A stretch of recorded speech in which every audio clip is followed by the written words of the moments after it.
But if you look at the majority of developers, they are most productive between 2 p.m. and 5 p.m. So it's after lunch, after morning meetings, when all of the communication sort of collaboration side of it has completed, then they go into kind of a highly productive period where they can get more focused time in. This is DevOps Paradox, episode number 171. How many hours do you code per day? Welcome to DevOps Paradox. This is a podcast about random stuff in which we, Darren and Victor, pretend we know what we're talking about. Most of the time, we mask our ignorance by putting the word DevOps everywhere we can and mix it with random buzzwords like Kubernetes, serverless, CI/CD, team productivity, islands of happiness, and other fancy expressions that make us sound like we know what we're doing. Occasionally, we invite guests who do know something, but we do not do that often since they might make us look incompetent. The truth is out there, and there is no way we are going to find it. P.S. It's Darren reading this text and feeling embarrassed that Victor made me do it. Here are your hosts, Darren Pope and Victor Farsick. Victor, how much time do you spend writing code each day? Now, not much. I'm an old bastard. But in the past, I was spending a lot of time in front of the keyboard. How much time do you think you were then? How much time do you think you were really active on those days? Couple of hours, I think, maybe 3. 3, maybe 4 on a really good day? Yeah, let's say that I split in 3 parts meetings. Yeah. Trying to figure out something with the coffee in my hand in the kitchen, speaking with somebody who maybe did it, right. And writing code. Okay. 3rd. Got it. So on today's show, we have Mason McLead on from software.com. We'll talk more about that later because, come on, software.com. Mason, how are you doing today? I'm doing great. How are you? Good. So the reason why we're having this conversation about how much time did Victor really spend writing code and how much time did I think I spent writing code is Software, the company, has a report that's called the Code Time Report. And the link for that report is going to be down in the show notes. And it's very interesting. Out of this report, Mason, based on the data from over 250,000 developers that took some sort of report, and you can give us some more details around that, the average time per day for coding for a developer was 52 minutes. If I was to hand that off to a finance team that was having to CapEx all that, they would be screaming. Now I understand why people like stock options and salary instead of per hour, right? Yeah. It's a shocking number, isn't it? I'm still trying to figure out what Darren just said, so I need a bit of time to process that information. I mean, if you think about it, that's only like 4.5 hours a week of actual coding time. How's that even possible? What did you find, Mason, to get to these numbers? Yeah, so to start off with how we got to that number to begin with, we make assortment of software at software.com all around DevOps metrics and being able to supply individual developers and development teams with data to improve their process and help them be more efficient and I think happier with their work. And for this particular data set, we used our code time extension, which installs into your code editor, and it takes telemetry from your activity throughout the day to see when you're actually coding, when you're reading through code, opening files, closing files, saving new ones, all of those sorts of things, as well as Git-based data and other sort of process data of your kind of code pipeline, getting it out to production. And from the over 250,000 developers who have sent data through our tools, it's true that 52 minutes per day is the median amount of time that is spent actually coding. So the big question always after that is, okay, well, what else are we doing as developers? And now we also have integrations into calendars. So we've been able to check against meetings. And for the average developer, they generally spend more time per day in meetings than they do coding. How much time is that, give or take, in meetings? I'm curious. Yeah, so the average that we had found was about an hour and 10 minutes per day in meetings compared to the 52 minutes actually coding. Okay, so that's 2 hours, right? Yeah. What are they doing the other 6 hours? Right. I mean, and as you alluded to, you cut your day into thirds. Typing isn't everything when you're coding. It's a creative process. You got to go and figure out what you're going to do before you go and do it.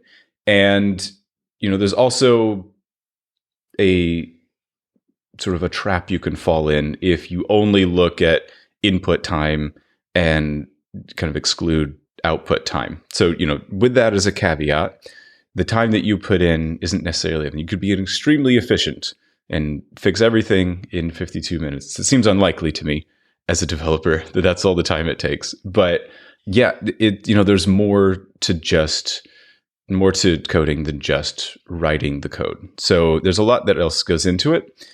However, I think this really points to a problem that I think everyone has felt in software development. There are a lot of distractions. There's a lot of unnecessary meetings that developers get brought into. In the office, there's the constant tapping on the shoulder in order to answer questions. Some of that collaboration is necessary for a team to move forward.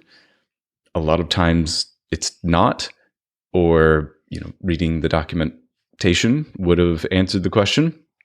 And that's where I think that there's a lot of lost time in a developer's day, that there's just constant interruptions, especially with instant messaging being kind of the de facto way that people communicate these days. And it's really showing up that there's something going on in the work culture and the way that we set it up that's limiting the amount of time that people can go in and get their work done. Do you have any insight into how advanced companies are? Do you have those types of buckets that would maybe say, hey, more advanced companies code less or more than less advanced, or efficient, or whatever the criteria would be? Right. So we couldn't really connect the individual data into kind of which company they're going into, both for sort of privacy protections and those sorts of things. But we can look at the global community and seeing in advanced markets, as defined by the G7, Italy actually takes the top rank with an average of 54 minutes, and the United States is 7th, averaging 37 minutes. So you would, there's a lot of leading companies, of course, in the United States, and even that didn't bring the average up higher.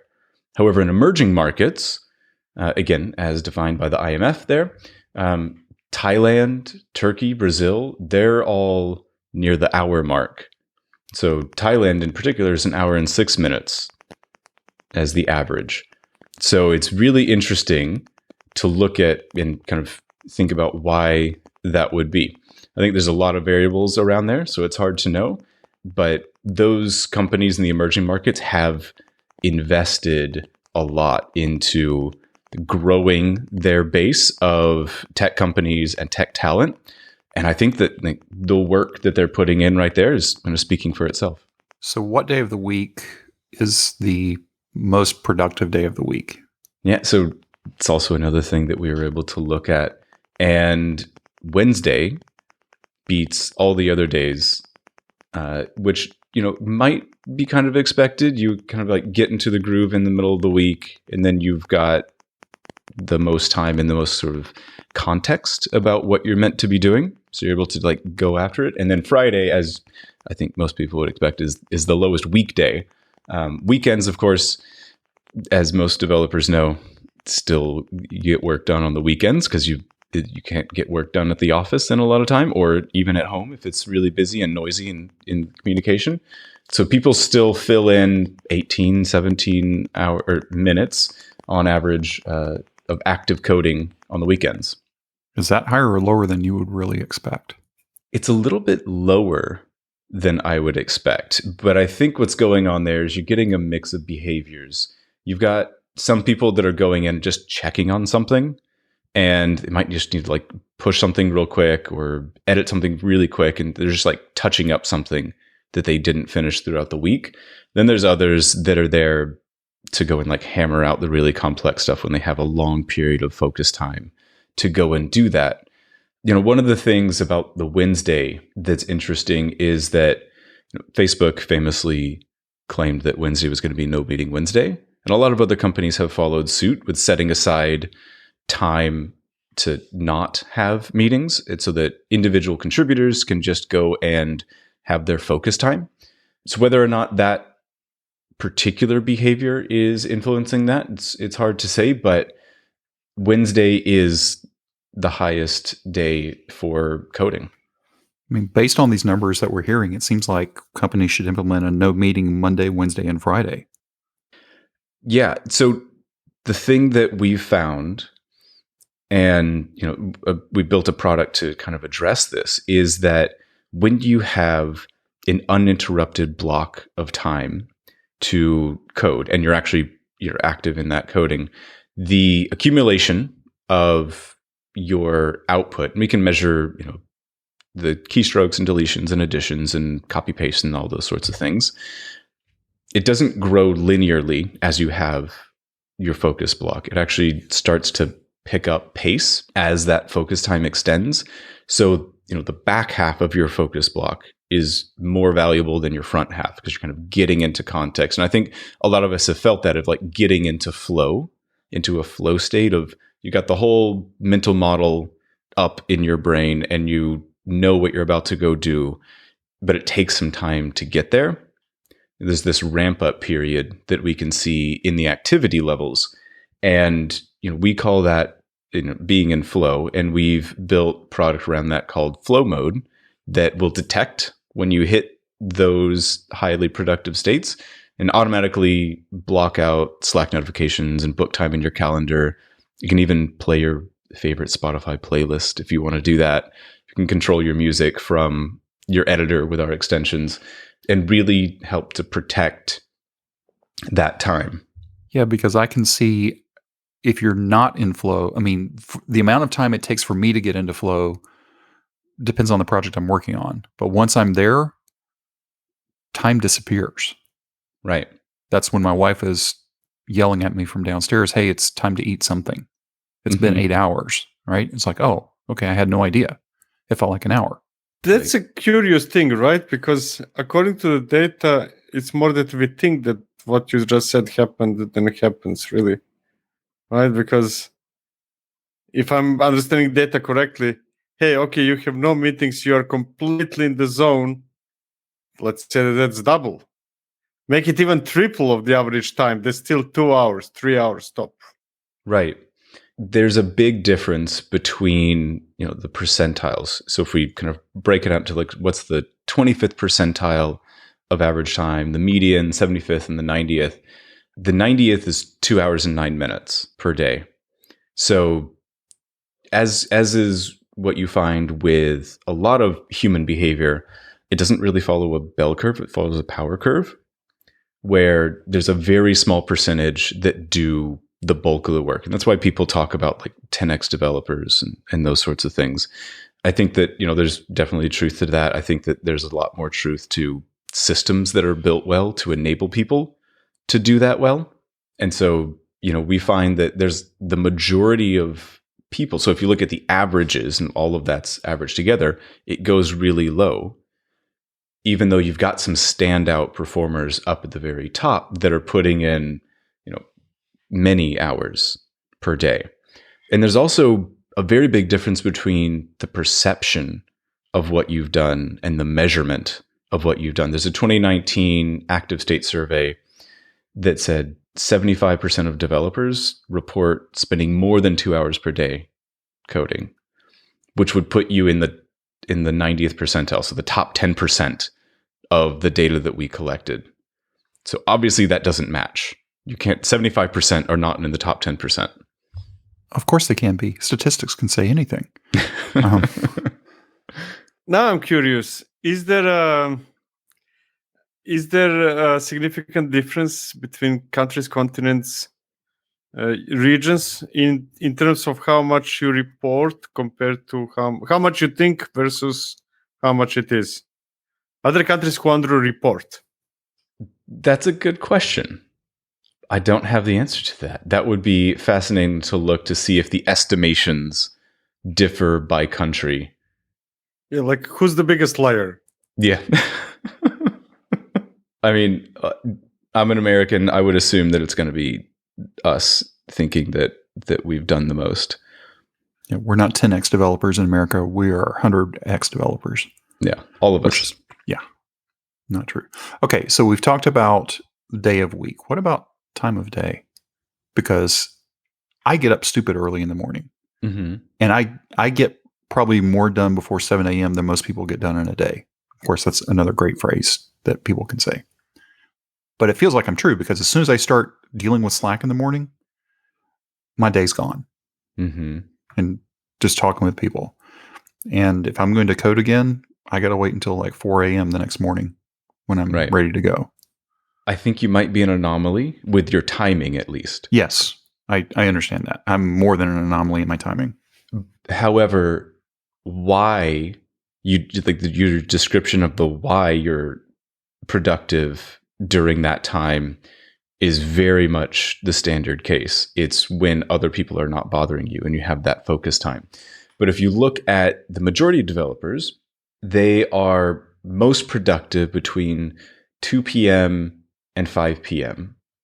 So it's after lunch, after morning meetings, when all of the communication and sort of collaboration side of it has completed.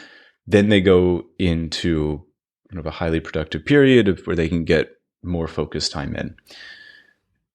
So that also kind of gives you a blueprint for when you should never have a meeting with your developers, is after lunch throughout the rest of the day. Get communication done with at the beginning, and then let them alone to do their work. Another interesting thing when looking at this is that a full third of coding happens between 6 p.m. and midnight. So it is a huge amount of coding happens after hours, which I think does support the common notion of sort of the night owl developer. I think that is a very common case. I've done that many times. Obviously, you're on the opposite side of that, being the early morning one to get it done. But again, I think the behaviors are going two different directions on the clock, but in the same direction of finding times that avoid interruption. And I think that's really the key for choosing the timing of when you're going to be able to have those focus times and when you're going to be most productive. So I don't think, from personal experience and talking with other people, that working until 2 a.m. every night is a sustainable thing to do. I've definitely burned myself out a couple times doing that sort of thing. So I think there's a big lesson there of how you can arrange your work environment to promote, people being able to find that uninterrupted time and that focus time during normal hours so they can have a normal diurnal sleeping pattern. Like we don't stay up at night as human creatures. That's just not naturally what we do, exceptions aside. Well, that's what I'm saying. Then Victor must not be human because that's very normal for him. In my case, it's almost as if I actually have two jobs. One job ends around 8 o'clock afternoon or 9 or something like that. That's the job that I have that is related to interaction with humans. And I feel that I might effectively, I'm not spending 8 hours during that time. Sometimes 2, sometimes 4. It really depends how many meetings, how many conversations, and so on and so forth. and then the second gig starts, right? Yeah, I always called it my second shift. Speaking about numbers, it starts to make sense, kind of. Yes, actually, without thinking, I've been moving myself into really working when people are officially not working. Yeah, and I think that that's generally a failure of software companies and whoever's supposed to be in charge of that to make sure that there's a workable environment for the work that software developers do. I don't think it's been not the easiest place to work in, because if your natural tendencies start to push you into late night hours in order to actually get work done, it seems like there's a problem earlier on. True.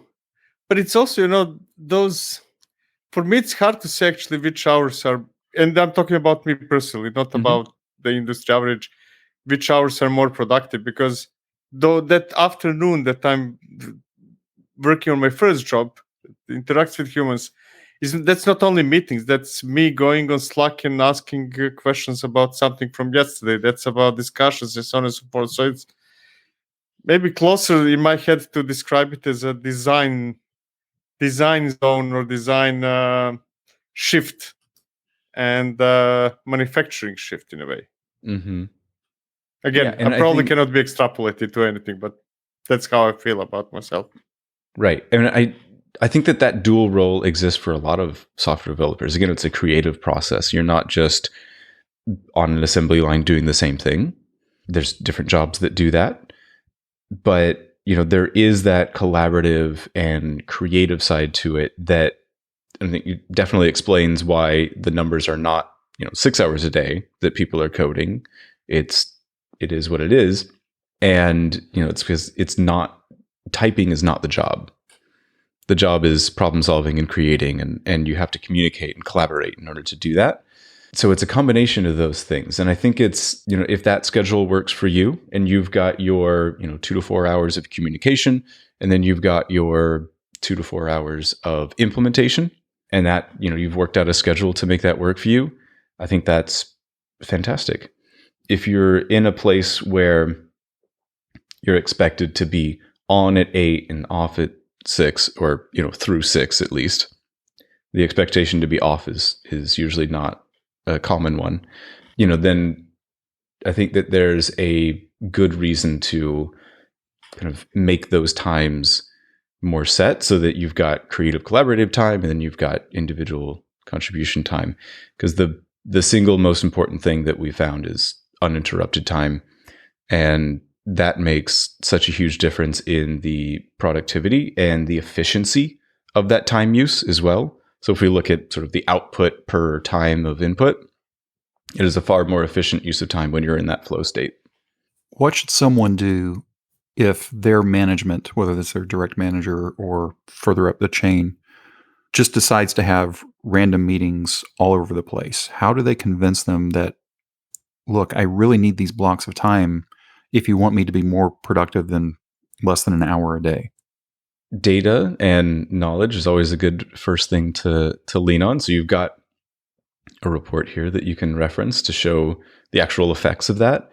If you go to software.com and you install CodeTime as an individual developer, you can actually hook up your calendar, and then you can see when you had your flow time, and you can see where that interleaves with the meetings that you have, what blocks you actually have left open, and then we can actually auto suggest focused protected code time for you as well.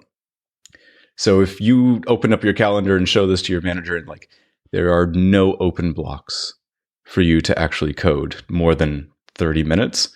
And I don't know, unless you're doing something that exactly what is going to go into it, and you've done this before, 30 minutes to get into a problem, solve the problem, and then ship it is a pretty tight timeline.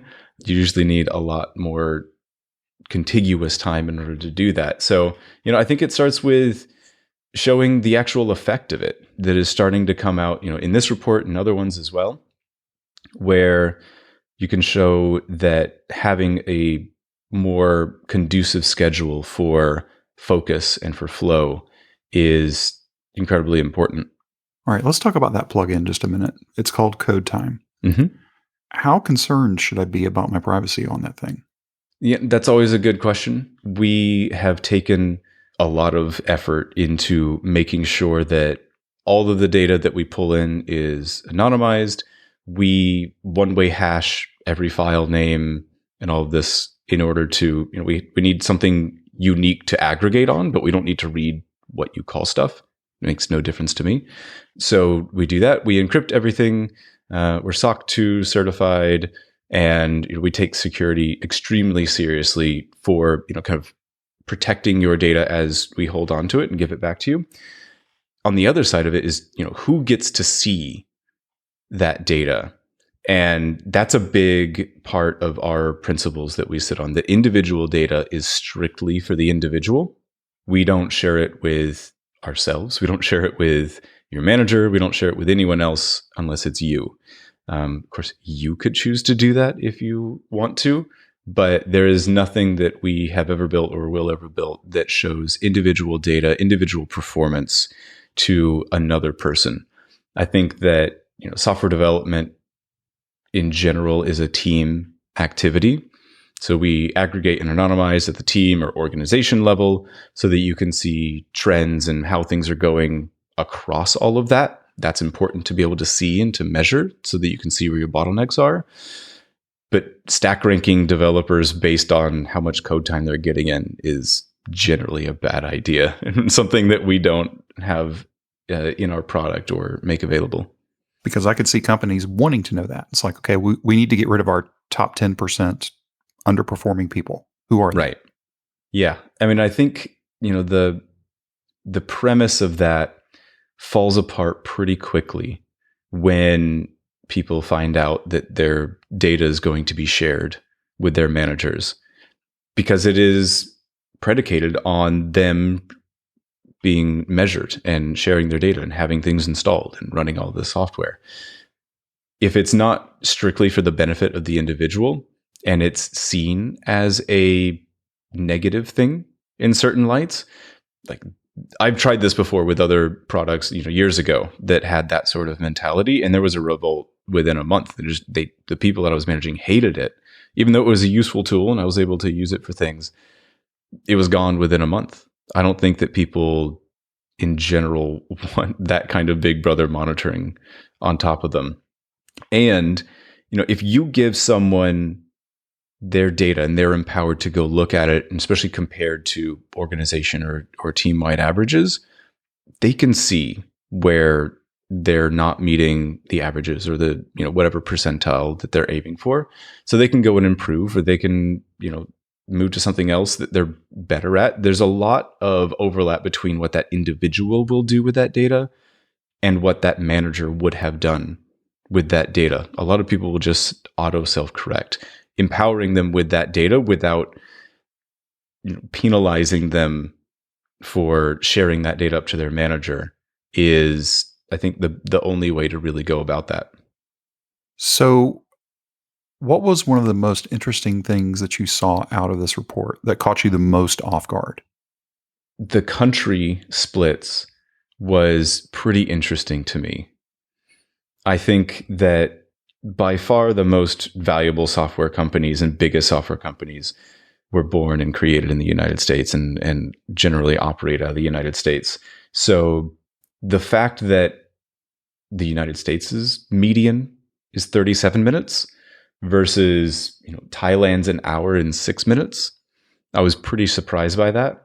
I figured that we would not be the top tier because we have a lot of mass, and in terms of, we have very mature products, we have very mature companies in the software field, so you're not building everything from scratch and going up from there. There's a lot of managing what exists in the life of a software developer at these bigger companies, so you wouldn't expect it to be the same as a startup going through. So that could be one thing, but I didn't expect it to be that low comparatively. And I wonder, culturally, what is it about that, or Canada or Great Britain, which are very similar as well, that is lowering the average so much compared to, something like, a Brazil or an Indonesia. Let's go ahead and get to the real conversation. How in the world did you get software.com?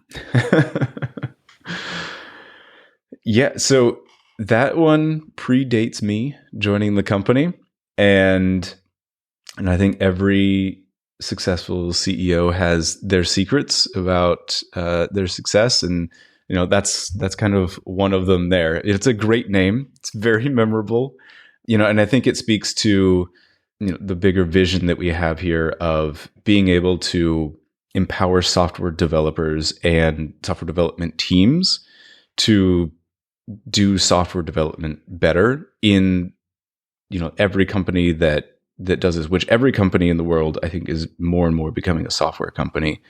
If you look at logistics companies and shipping companies, they rely on their software and their optimizations for that are built in-house for coordinating their ships and coordinating their trucks and everything else. And so that software layer is everywhere across industries that you wouldn't necessarily think are software based.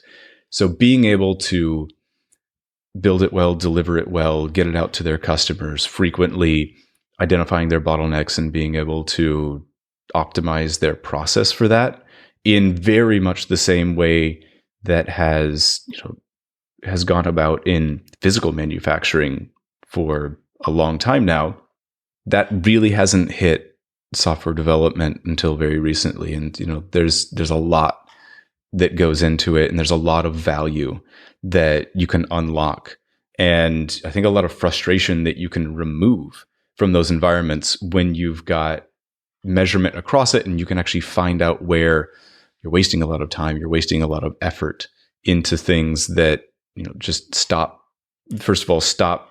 product from getting to customers, and stop the creative product of developers from getting out to the world where they're desiring it to go and be. That's why we build stuff, because we want to build something new and see it in the hands of the users. I think that's true for a lot of small and medium shops, but for enterprises, I still have to question that the rank and file developers in enterprises, they don't really care. It's just a paycheck to them. Is that what you've seen as well, or have you been able to get that granular? I haven't been able to see that through the data. I think, if you've got, those kinds of viewpoints from your experiences and anecdotes and those sorts of things, I've got mine as well. I don't have any data to back up whether startups would, behave differently in that way versus someone at an enterprise area. And that may very well be. But again, if you are a software developer, even at a big enterprise, and your customer is, 100-person BI team inside of your organization, like it never sees your actual customers, screens or anything like that, then, you still have a customer base. And if you're putting effort in and you're building something new, I think you still, just as a human, as like you have this desire to see it go somewhere and not just be stuck in a broken CI/CD pipeline or in a release that takes 6 months to go out instead of 6 days. I think that there's still an intrinsic feeling of frustration if your work is kind of proven to be, or like forced to be meaningless because it can't get through the pipeline. I agree with the frustration.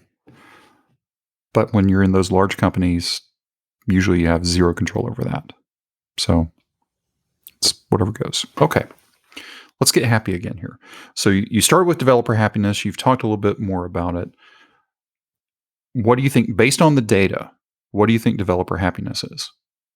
Based on the data, I think that what we had talked about before with uninterrupted time and being able to get into that flow state is, if I'm going to assign sort of a measurement to it, of they were able to produce so much in this amount of time, then, that is what I would say is the biggest sort of connection to it. So if you've got, we have a thing called a efficiency score and a couple other ones as well. But we can see that across time for an individual coding session. And as it goes up and scales up, as you kind of pick up that flow state, it starts to go up and then it peaks and kind of stays steady. And then, might go up and down as you go and check some things. But getting up into that, above that threshold, that's where, I can pull from my experiences and, people that I know in the software field, that's where the whole purpose of what you're doing there comes into being. And whether, to your point on enterprise, perhaps whether or not it ever goes anywhere, you are creating at that moment, you are in that flow and time disappears. Being in that state, at least I'm much more happy than when I can't get into that because I'm being interrupted and I'm losing track of where I was. So being able to see how many flow sessions you get into, what's the depth of it, what's the length of it, I think that's the highest connection to sort of that developer happiness that we can see directly in the data. So in order to reach this flow time, I need to install this plugin. How many salespeople do I have to talk to in order to install this plugin? Approximately 0. So all this is self-serve. If you want to talk with me, you can. Mason@software.com. Send me an email. And you can install it from the VS Code Marketplace or IntelliJ. You can go to our website. You can also go to our website and check out our tooling for looking at your software delivery pipeline through connecting GitHub, which is also very secure, and look at your overall throughput, looking at your frequency and looking at lead time and kind of where that's breaking down if it's higher than you want it to be. So yeah, check it out at software.com, sign up for free and get started anytime you want. Now, as a single developer, do I have to pay you anything? If it was just me? Nope. So no, it's basically the teams to where the money comes into play. But me as maybe an open source developer, I'm just working on some projects. I can install it and just track my time. I'm air quoting that, and see really how bad my Spotify playlist is, I guess. Right? Okay. Exactly. And if you want to use it for automatically tracking time, if you're a consultant, then we automatically track that time. And there's a pro plan for individuals as well that can give you customized reports, and you can export it as a CSV or JSON and create your invoices from that. Time tracking is something that I did consulting for a while. I hated doing that and kind of retroactively filling in my timesheet so that I could bill. This can just do it for you and give you your time as you've been working on things and split it by project. So if you've got multiple things going on, it'll split it out for you automatically. Well, Mason's already given us the pitch. He's given us the email. And now it's up to us to go do the work. Mason, thanks for being with us today. Thank you. It was a pleasure. We hope this episode was helpful to you. If you want to discuss it or ask a question, please reach out to us. Our contact information and a link to the Slack workspace are at devopsparadox.com/contact. If you subscribe through Apple Podcast, be sure to leave us a review there. That helps other people discover this podcast. Go sign up right now at devopsparadox.com to receive an email whenever we drop the latest episode. Thank you for listening to DevOps Paradox.